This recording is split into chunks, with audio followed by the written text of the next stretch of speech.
الحمد للہ رب العالمین والصلاة والسلام علی سید الانبیاء والمرسلین اما بعد۔ تفسیر القرآن الکریم، سورۃ البقرہ، آیت نمبر 122، لیکچر نمبر 40۔ اعوذ باللہ من الشیطان الرجیم۔ یا بنی اسرائیل اذکروا نعمتی التی انعمت علیکم وانی فضلتکم علی العالمین واتقوا یوما لا تجزی نفس عن نفس شیئا ولا يقبل منها عدل ولا تنفعها شفاعة ولا هم ينصرون۔ وہ لوگ جنہیں ہم نے کتاب دی ہے اسے پڑھتے ہیں جیسے اسے پڑھنے کا حق ہے،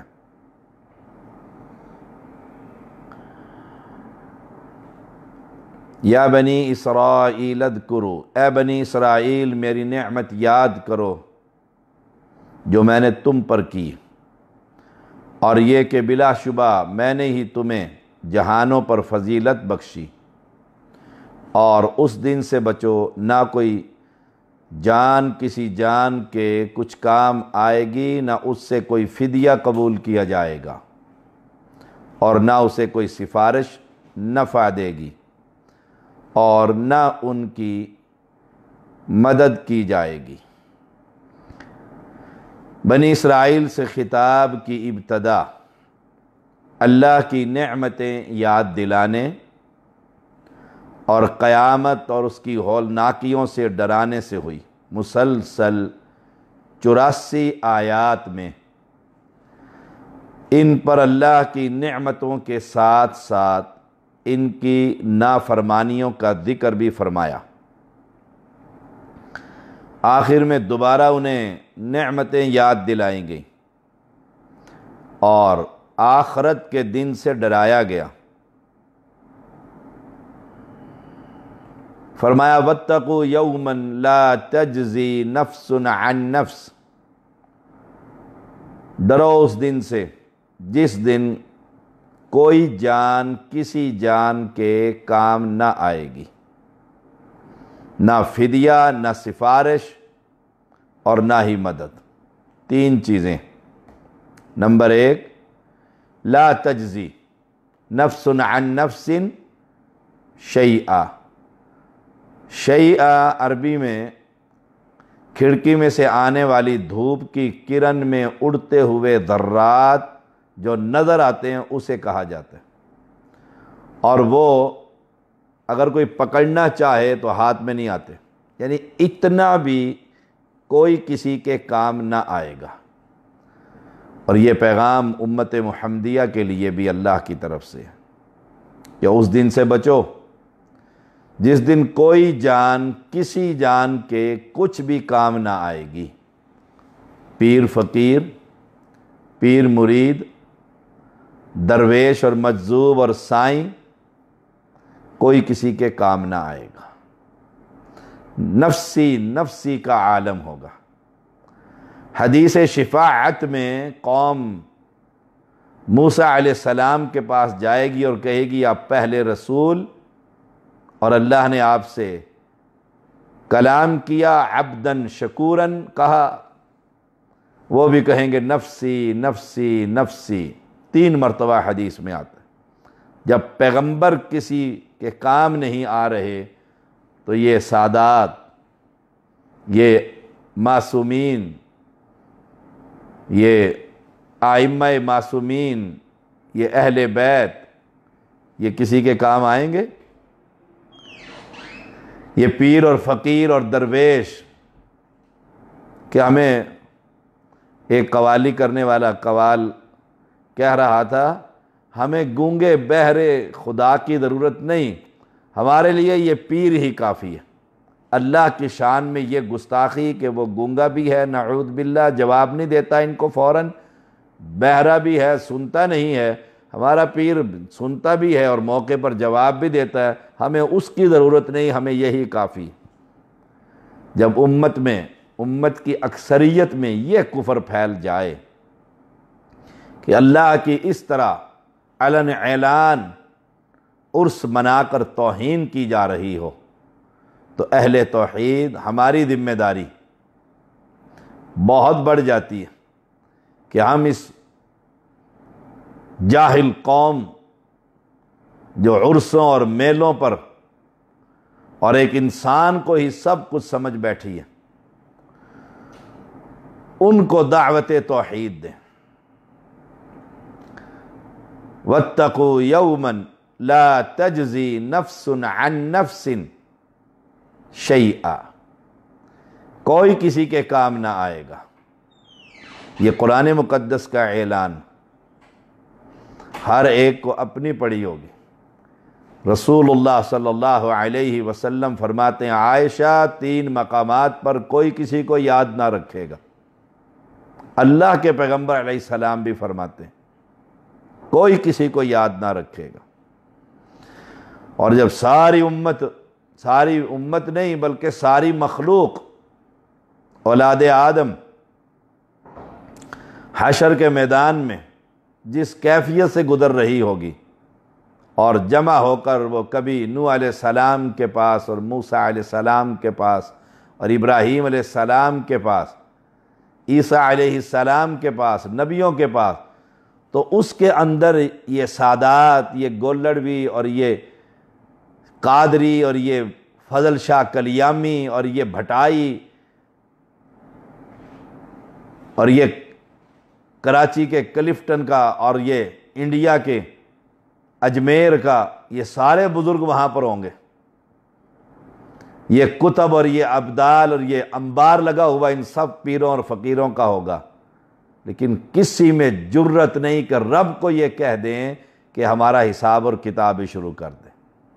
سب بھاگے بھاگے پھر رہے ہیں اور انبیاء جواب دے رہے ہیں۔ آج ہم اپنے رب کے سامنے نہیں جاتے کہ رب آج اتنا ناراض ہے کہ اس سے پہلے کبھی ناراض نہیں ہوا اور اس کے بعد کبھی اس سے زیادہ ناراض، ایسا ناراض نہ ہوگا۔ تو یہ سید وہاں ہوں گے نا آپ کے سارے کہ جی بس لڑ پھاڑ لئیے بڑے پیر دا پھر کافی ہے۔ یہ پیر چنن شریف بہاولپور کا، جہاں 1.25 لاکھ اولیاء اللہ مدفون ہیں، جہاں پیر لاڈلا جس کے بارے میں مشہور ہے کہ رب اس کی کوئی درخواست رد نہیں کرتا، جو چاہتا ہے یہ رب سے مانگتا ہے اور رب اس کی خواہش پوری کرتا ہے، وہ بھی وہاں میدان محشر میں ہوگا۔ ساری دنیا ہوگی، ساری دنیا ہوگی۔ کہنے کا مقصد یہ ہے علی بھی ہوں گے اور ولی بھی ہوں گے اور انبیاء بھی ہوں گے، سب بھی ہوں گے، معصومین بھی ہوں گے اور گناہگار بھی ہوں گے، سب ہی ہوں گے، صحابہ بھی ہوں گے اور منکر بھی ہوں گے اور ماننے والے بھی ہوں گے، سب ہوں گے۔ اور قرآن کہہ رہا ہے ڈر جائیے اس دن سے، لا تجزی نفس عن نفس شیئا، کوئی کسی کے کام نہیں آئے گا کوئی۔ تو پھر ہماری ذمہ داری کیا ہے؟ آج اس بھٹکی ہوئی امت کی اکثریت کو بتلائیں کہ کل قیامت کے دن نہ مودودی کام آئے گا، نہ ڈاکٹر اسرار کام آئے گا، کوئی کام نہیں آئے گا، کسی مکتبہ فکر کا عالم کام نہیں آئے گا، بڑے سے بڑا کتنا بڑا ہوگا کوئی کسی کے کام نہیں آئے گا۔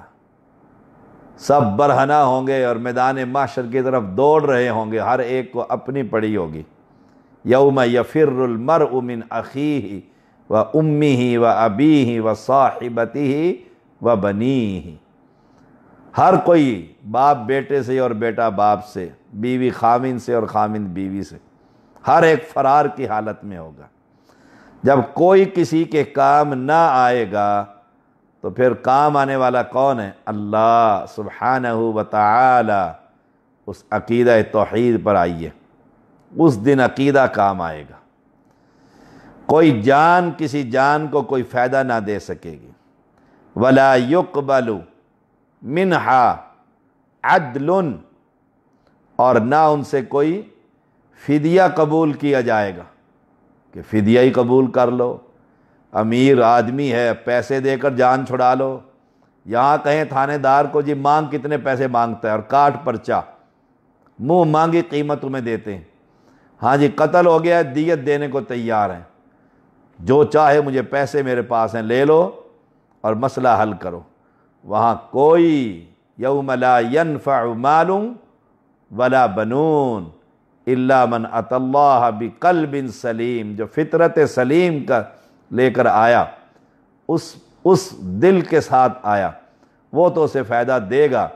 اور فطرت پر رہنے والا شخص مشرک نہیں ہوتا، قبر پرست نہیں ہوتا، پیروں کے کتے نہیں نہلاتا۔ یہ فیصل آباد کے اندر کتوں والا پیر جو دیکھ کے اندر پہلے دیکھ کے کھانے کے اندر وہ جھوٹا کتے کا کھانا وہی پھر مریدوں کو کھلایا جاتا ہے اور لوگ کھاتے ہیں، وہاں کوئی کسی کے کام نہ آئے گا اور نہ ہی کوئی فدیہ قبول کیا جائے گا۔ پیسے سے جان چھٹ جائے، لا ینفع مال، کوئی مال کسی کو فائدہ نہ دے گا۔ یہ عمارتیں ساری دنیا میں ہی رہ جائیں گی، یہ کوٹھی اور بنگلے سب دنیا میں رہ جائیں گے۔ ولا تنفعها شفاعہ، اور نہ اسے کوئی سفارش نفع دے گی۔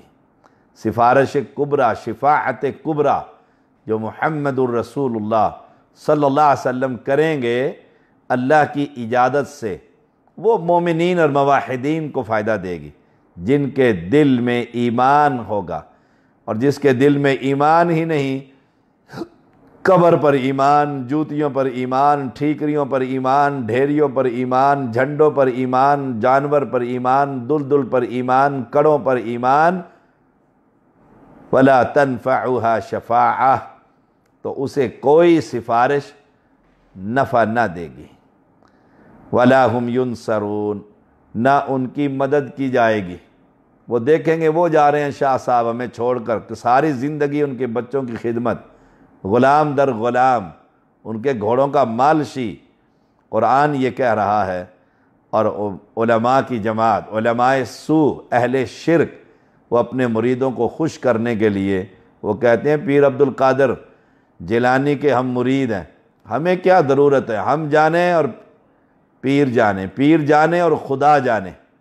اور پیر جون سا ہے وہ رب سے جب اس کی قبر میں سوال کرنے کے لیے آئے، مجالس الاولیاء میں لکھا ہوا ہے، تو پیر عبد القادر نے منکر نکیر کو پکڑ لیا تھا، ایک کو پکڑ لیا منکر کو اور دوسرے کو کہا جا رب سے پوچھ کر آ میرے سوال کا جواب۔ رب نے کہا چھوڑ دے میرے فرشتوں کو، تو پیر نے کہا ایک شرط پر چھوڑوں گا، میرے سارے مریدوں کو معاف کر دینا۔ تو رب نے ساروں کو معاف کر دیا، رب کے فرشتوں کو پیر صاحب نے چھوڑ دیا۔ سبحان اللہ و بحمدی، ہم اس رب کو رب ہی نہیں مانتے جو پیر کے سامنے مجبور ہو جائے، جو پیر کے سامنے یا ولی کے سامنے یا کسی نبی کے سامنے یا ساری کائنات کے سامنے مل کر رب کو کوئی چیز منوانا چاہیں۔ رب بڑا بادشاہ ہے، وہ مجبور نہیں، وہ بے بس نہیں، وہ عاجز نہیں، اس کو کوئی خطرہ نہیں، اس کی حکومت میں کوئی دراڑیں نہیں ڈال سکتا۔ وَلَا هُمْ يُنصَرُونَ، نہ ان کی مدد کی جائے گی۔ مشرکوں کو بڑا کھلا پیغام ہے جو ان کے مفتی اکرام قریشی یا دیگر سارے مل کر جو برباد کر رہے ہیں، کہ بس یہ عرس اور یہ میلے اور یہ ڈھول اور یہ تماشے اور یہ ڈولیاں اور یہ چڑھاوے اور غیر اللہ کی پوجا پاٹ، یہ جانوروں کی آمد، ہم جانیں پیر کا پلہ ہم نے پکڑا ہوا ہے، پیر کو رب ناراض نہیں کرتا۔ تو یہ قرآن مقدس ان کے لیے بڑی خوبصورت آیت کریمہ لے کر آیا، فرمایا وَلَا هُمْ يُنصَرُونَ، ان کی کوئی مدد نہیں کی جائے گی۔ وَإِذِ ابْتَلَى إِبْرَاهِيمَ رَبُّهُ بِكَلِمَاتٍ فَأَتَمَّهُنَّ قَالَ إِنِّي جَاعِلُكَ لِلنَّاسِ إِمَامًا قَالَ وَمِنْ ذُرِّيَّتِي قَالَ لَا يَنَالُ عَهْدِ الظَّالِمِينَ۔ فرمایا اللہ تعالیٰ نے، اور جب ابراہیم علیہ السلام کو اس کے رب نے چند باتوں کے ساتھ آزمایا تو اس نے انہیں پورا کر دیا۔ فرمایا بے شک میں تجھے لوگوں کا امام بنانے والا ہوں۔ کہا اور میری اولاد میں سے بھی؟ فرمایا میرا عہد ظالموں کو نہیں پہنچتا۔ سبحان اللہ، سبحان اللہ۔ اب اہل کتاب کو نعمتیں یاد کرانے کے بعد اور آخرت سے ڈرانے کے بعد امامت بنی اسرائیل سے منتقل ہو گئی بنی اسماعیل علیہ السلام کی اولاد میں، اور ایک پیغمبر ابراہیم علیہ السلام کی دعا سے رسول اللہ صلی اللہ علیہ وسلم اللہ تعالی نے اپنی مخلوق کو مبعوث فرمایا، عطا فرمایا، اور اہل کتاب کو رسول اللہ صلی اللہ علیہ وسلم پر ایمان لانے کی ترغیب دی۔ اب اللہ تعالی نے ابراہیم علیہ السلام کو بکلمات کلمات سے مراد والد، قوم، بادشاہ کو توحید کی دعوت، بت پرستی، ستارہ پرستی اور شاہ پرستی کی تردید، آگ میں پھینکے جانے پر صبر، پھر ہجرت، مصر کے جبار بادشاہ کی دست درازی کے باوجود استقامت، بیوی بچوں کو غیر ذی ذرع، ایسی وادی غیر ذی ذرع میں چھوڑنا، پھر اپنے اکیلے ایک ہی بیٹے کو ذبح کرنے کے لیے تیار ہو جانا، یہ بکلمات، یہ ہیں وہ کلمات۔ اللہ تعالیٰ نے دیکھیے ابراہیم علیہ السلام کو چند باتوں میں آزمایا اس کے رب نے، اور انہوں نے ان ساری چیزوں پر پورا کر دیا۔ کمال نہیں ہے؟ نمبر 1، قوم کو دعوت، والد کو دعوت، بادشاہ سے ٹکر، بادشاہ نے کہا اپنے رب کا تعارف کرواؤ، قرآن مقدس میں 3 پارہ ہے، تو آپ نے تعارف کروایا میرا رب تو وہ ہے جو مارتا اور زندہ کرتا ہے، مارتا اور زندہ کرتا ہے، یحیی و یمیت۔ اس نے کہا یہ کوئی کام ہے؟ اس نے ایک جس کی پھانسی کے آرڈر تھے اسے آزاد کر دیا، ایک کو پکڑ کر قتل کر دیا، کہا یہ تو میں بھی کر دیتا ہوں۔ تو ابراہیم علیہ السلام سمجھ گئے یہ موٹی عقل کا آدمی ہے، اور میرا اللہ تو وہ ہے جو سورج مشرق سے نکالتا ہے، تو مغرب سے نکال۔ فَبُہِتَ الَّذِي کفر، بس حیران رہ گیا، ہکا بکا، یعنی وقت کے بادشاہ سے ٹکر، کمال ہے۔ پیغمبر علیہ السلام ابراہیم علیہ السلام بادشاہ کو توحید کی دعوت، ابا جان کو توحید کی دعوت، یا ابتی، اے ابا جان، لا تعبد الشیطان، شیطان کی عبادت نہ کر۔ ابا جی کو کہہ رہے ہیں یا ابتی، یا ابتی، قرآن مقدس میں بار بار سمجھا رہے ہیں۔ اور پھر جب ساری قوم اکٹھی ہوئی، ان کے خداؤں کی صفائی کر دی، صفائی کر کے کلہاڑا اس پر بڑے رکھ دیا، قوم جمع ہوئی، اس نے کہا یہ شامت کس نے کی، یہ کیا ہو؟ اب ساری قوم سوچنے پر مجبور ہو گئی، ایک ہی نوجوان ہے، فتى يذكرهم يقال له ابراہیم، اس کا نام ابراہیم علیہ السلام ہے، وہ ان کے مخالف ہے، وہ کہتا ہے یہ تو بت ہیں، کچھ نہیں کر سکتے، نہ کھاتے ہیں نہ پیتے ہیں نہ لے کر آؤ بھائی، اس کو لے کر آئے۔ کس نے کیا؟ کہا لگتا ہے ایسے ہی اس بابے نے کیا جو بڑا بیٹھا ہوا ہے، کلاڑا اس کے ہاتھ میں ہے، وہ دیکھو، کہا ان سے پوچھ لو کس نے کیا ہے۔ قوم کہنے لگی ابراہیم تو جانتا ہے یہ بول نہیں سکتے، فرمایا یہی تو میں کہتا ہوں، جو بول نہیں سکتے وہ سن نہیں سکتے، تو ان سے تم مانگتے ہو توحید کی دعوت۔ قوم نے جمع کر کے آگ کا اس میں ڈا کر پھینک دیا، سبحان اللہ، آگ میں جا رہے ہیں اور ایک ہی بات کہہ رہے ہیں، توحید کی دعوت، حسبی اللہ، مجھے اللہ ہی کافی ہے۔ دیکھو پھر اللہ نے آگ ٹھنڈی کی اور زندہ ابراہیم علیہ السلام کو باہر نکالا۔ تاریخ کہتی ہے سب سے پہلے باپ نے دیکھا اور بے ساختہ کہا تیرا رب واقعی بہت بڑا ہے، دیکھ لو۔ پھر قوم نے، والدین نے، ساری برادری نے ہجرت پر مجبور کر دی۔ اب جا رہے ہیں تو راستے میں وہ مصر کے بادشاہ نے آپ کی بیوی کو بلا لیا، دست درازی کی کوشش کی، اس اللہ کی بندی نے رب کے سامنے کہا اللہ مجھے محفوظ فرما، اللہ نے اسے فالج ادا کر دیا۔ دیکھو کئی مرتبہ اس نے حملہ کی کوشش کی، 3 مرتبہ کہتے ہیں، اور پھر آخر میں ایک نوکرانی بھی ساتھ دے دی کہ تیری یہ خدمت کیا کرے گی، چلے جاؤ۔ بیوی اس پر بھی استقامت رہے، اللہ نے بیٹا دے دیا، اولاد دے دی ہے، تو کہا اسے جنگل میں چھوڑا، اس صحرا کے اندر غیر ذی زرع عند بیتک المحرم، وہاں چھوڑا۔ کمال ہے، اس پر بڑی لمبی گفتگو ہو سکتی ہے۔ پھر اکیلے بیٹے کو ہی ذبح کرنے کا حکم دے دیا، سبحان اللہ و بحمدی، فَأَتَمَّهُنْ، جس چیز کا بھی ابراہیم علیہ السلام کو رب نے حکم دیا پورا کر دیا، جو کہا اسے پورا کر دیا، سبحان اللہ۔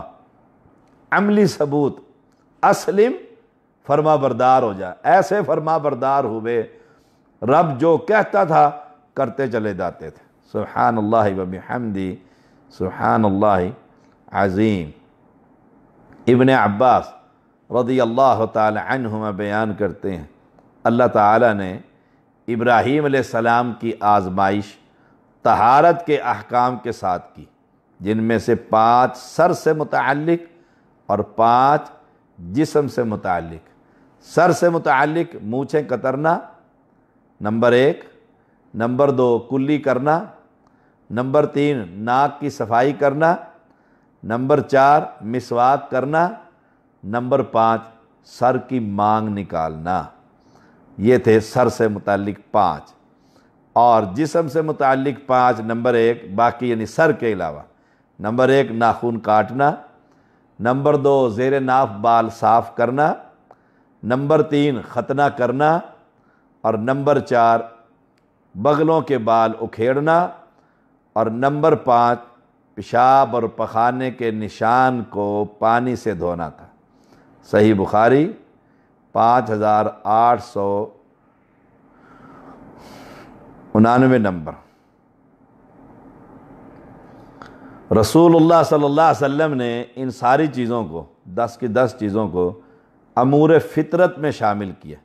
اور آج دیکھ لو مسلمان حوا کی بیٹیوں کو، ان کے ناخن دیکھو کتنے کتنے لمبے ہوتے ہیں، کراہت بھی آتی ہے۔ ابراہیم علیہ السلام کی آزمائش میں یہ چیزیں بھی شامل ہیں، اور اللہ نے انہیں جو بھی حکم دیا انہوں نے وہ پورا کر دکھایا۔ بڑھاپے میں بیٹے کو ذبح کرنے کا حکم دیا، کہا انی اری فی المنام انی اذبحک فانظر ماذا تری، میں نے خواب دیکھا ہے، اور نبی کا خواب وہی ہوتا ہے میں تجھے ذبح کر رہا ہوں۔ قال، بچے نے کیا کہا، اسماعیل علیہ السلام، ذبیح اللہ نے، یا ابت افعل ما تؤمر ستجدنی ان شاء اللہ من الصابرین، اے میرے ابا جان جو آپ کو حکم دیا کرو، اور مجھے آپ صبر کرنے والا ہی پاؤ گے۔ سبحان اللہ۔ بنی اسرائیل کو دیکھو، جو ابراہیم علیہ السلام کے دعوے دار تھے کہ ہم ان کے دین پر ہیں۔ ابراہیم علیہ السلام تو اسلم، فرما بردار ہو جا، ایسے فرما بردار ہوئے کہ 80 سال کی عمر میں ختنہ کرنے کا اللہ نے حکم دیا تو ختنہ کر دی۔ سبحان اللہ و بحمدی، سبحان اللہ العظیم۔ صحیح بخاری کی یہ حدیث ہے، اور حدیث ہے 6297 نمبر۔ اب جب اللہ نے آزمایا فَأَتَمَّهُنْ، اور وہ ایک ایک بات پر پورے پورے اترے، ہر چیز، سبحان اللہ۔ تو قال انی جاعلک للناس اماما، میں تجھے لوگوں کا امام بنانے والا، دیکھو لوگوں کے امام بنانے والا، اللہ تعالیٰ نے کہہ دیا میں تجھے لوگوں کا امام بنانے والا۔ یعنی سب سے بڑی ڈگری اور اعزاز کیا ہے؟ مصلی کا امام۔ اور آج کے معاشرے میں اکثریت کیا کام کرتا ہے جی؟ مسجد میں امام ہے، یہ بھی کوئی کام ہے؟ مسجد میں خادم ہے، یہ بھی کوئی کام ہے؟ اچھا، دفتر کے اندر آفس بوائے، وہ دفتر کی صفائی کر رہا ہے، وہ دفتر کے واش روم بھی دھو رہا ہے، وہ چائے بھی بنا کر دے رہا ہے باس کو اپنے، جی کون ہے؟ Office boy. اچھا جی، اس کے مقابلے میں مسجد کی صفائی، مسجد کے واش روموں کی صفائی، مسجد میں آنے والے مہمانوں کی خدمت، اگر مسجد میں خادم ہے جی، یہاں منہ ٹیڑھا ہو جاتا ہے پوری قوم کا، الا من رحم ربی، یہ اللہ کا گھر ہے جہاں نوکری کر رہا ہے، جہاں حلال رزق کھا رہا ہے، اللہ کے گھر کی صفائی کر رہا ہے، تو وہاں بتاتے ہوئے بھی شرم محسوس کرتا ہے، اور جی میں چپڑاسی ہوں دفتر کے اندر، وہاں اعزاز محسوس کرتا ہے۔ سبحان اللہ۔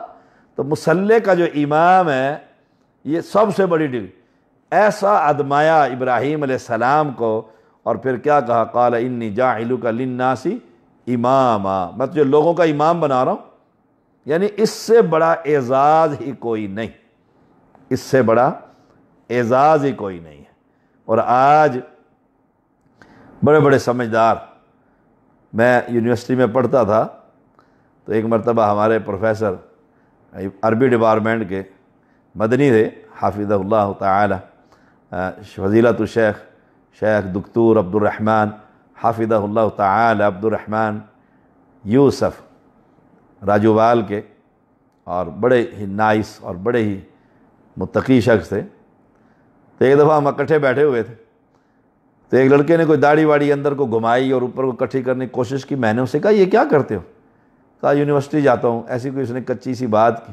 میں نے کہا تمہیں تو بغیر داڑھیوں والوں پر ترس کھانا چاہیے کہ یہ نبی کے دشمن، سنتوں کے دشمن، انگریز کی اولاد، انگریز کے پیروکار، اور تم تو دین کے سپاہی ہو۔ میں نے اس سے گفتگو کی تو دکتور عبد الرحمن یوسف حافظہ اللہ تعالی بڑے متاثر ہوئے، اور بعد میں مجھے کہنے لگے شاہ صاحب ایسا میں نے پہلے نہیں سنا کبھی کہ اتنی جرت۔ میں نے کہا جی ترس کھانا چاہیے ان لوگوں پر، میں اتنی بڑی داڑھی کے ساتھ شلوار ٹوکنے سے اوپر، اور میں یونیورسٹی میں جاتا ہوں، پروفیسر پڑھاتے ہوئے بھی خوف کھاتا ہے کہ یار میں کس کے سامنے پڑھاؤں، اور میں اس کی غلطیاں نکال دیا کرتا تھا پڑھاتے ہوئے اپنے اساتذہ کو یونیورسٹی کے اندر، سر اس کا معنی یہ نہیں بن رہا، یہ لفظ یوں نہیں ہو رہا ہے، تو وہ پڑھاتے پڑھاتے بیچ میں کہہ دیتے تھے رول نمبر 1 کیسے ہیں، ٹھیک ہے صحیح جا رہا ہوں۔ کیوں؟ ہم حافظ عبداللہ رحمۃ اللہ علیہ تفسیر پر کٹ جاتے ہیں، وہ بڑی کمال کی تفسیر پڑھاتے، پھر یونیورسٹی کے استاد جب پڑھاتے تو ہم ان کے اندر سے نقطے نکال کر انہیں بتاتے سر یہاں سے یہ چیز ثابت ہوتی ہے کہ نہیں ہوتی، سوالی انداز میں، تاکہ ان کی تحقیر بھی نہ ہو، تضحیک بھی نہ ہو۔ ہمارے اساتذہ ہیں وہ ماشاءاللہ۔ جب میں نے ایسی بات کی کہ یہ امامت اور یہ مصلی یہ تو ہماری ایک بہت بڑا اعداد ہے ہمارے لیے، بہت بڑا اعداد ہے ہمارے لیے، تو میں پورے پاکستان میں دعوت کے میدان میں پھرتا ہوں، تو آپ کو پتہ ہے ہر جگہ چوکی، پولیس، فوج، ہر جگہ پر چیکنگ فلاں، جو بھی کوئی روکتا تو میں پہلی شیشہ کھولتے السلام علیکم، میں اسلام آباد میں جامع مسجد عثمان مرکز الحدیث میں امام اور خطیب ہوں بس۔ اور اللہ کا فضل ہے سال ہر سال بیت کے سفر میں کبھی کسی نے تنگ نہیں کیا، جب یہ سنتے امام ہے اللہ ان کے دلوں میں محبت ڈال دیتا۔ تو مصلی کا امام، مصلی کس کا ہے؟ محمد الرسول اللہ صلی اللہ علیہ وسلم۔ تو آپ کس کے نائب ہوئے، کس مصلی کے وارث ہوئے؟ محمد الرسول اللہ صلی اللہ علیہ وسلم کے۔ اس سے بڑا بھی کوئی اعداد ہے؟ کوئی کتنی ڈگریاں لے کر آ جائے اور کہے جی میں پرائم منسٹر ہوں، مصلی کے صاحب نے پرائم منسٹر کی کیا حیثیت؟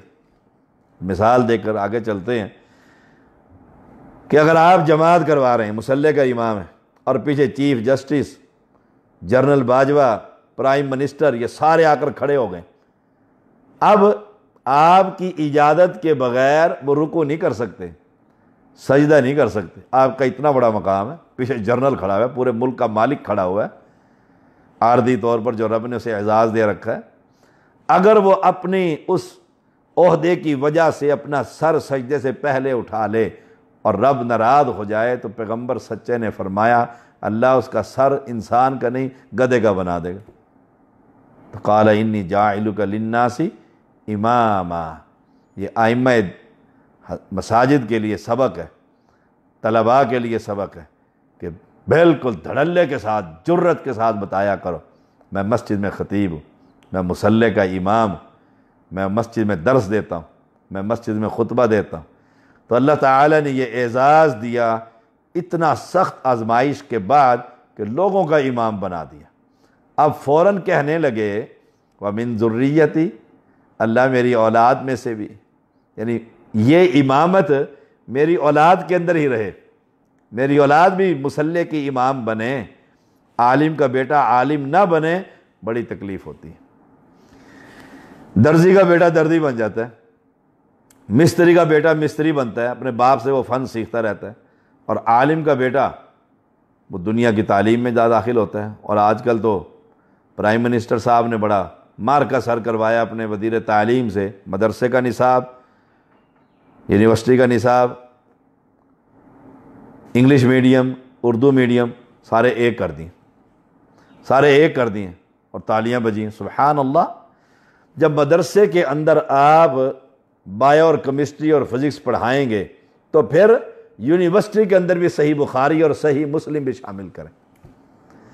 مدارس کے نصاب میں جب آپ بوجھ ڈالیں گے ان طلباء پر کہ یہ نصاب بھی آپ پڑھیں، تو پھر یہ نصاب مدرسے کا جو نصاب ہے اس کو بھی اٹھا کر یونیورسٹیوں میں ڈاکٹر انجینئر جو بننے والے ہیں ان کو بھی یہ پڑھائیں۔ قرآن مقدس کا ترجمہ جیسے لازم قرار دے دیا ایسے صحیح بخاری اور صحیح مسلم، یہ دو کتابیں یہ بھی نصاب میں شامل کریں۔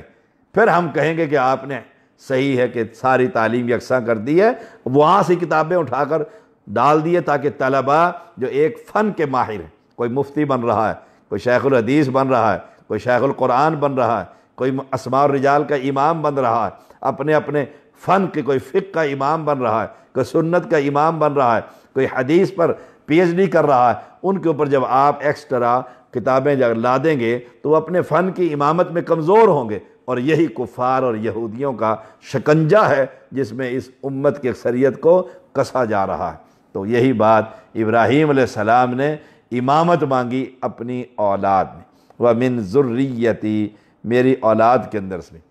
اللہ تعالیٰ نے ابراہیم علیہ السلام کو جب لوگوں کا امام بنایا تو انہوں نے بعض اولاد کی حق میں امامت کی دعا کی، سب کے حق میں نہیں، کیونکہ وہ جانتے تھے ایسا نہیں ہو سکتا، تو یہ دعا ہی نہیں کی۔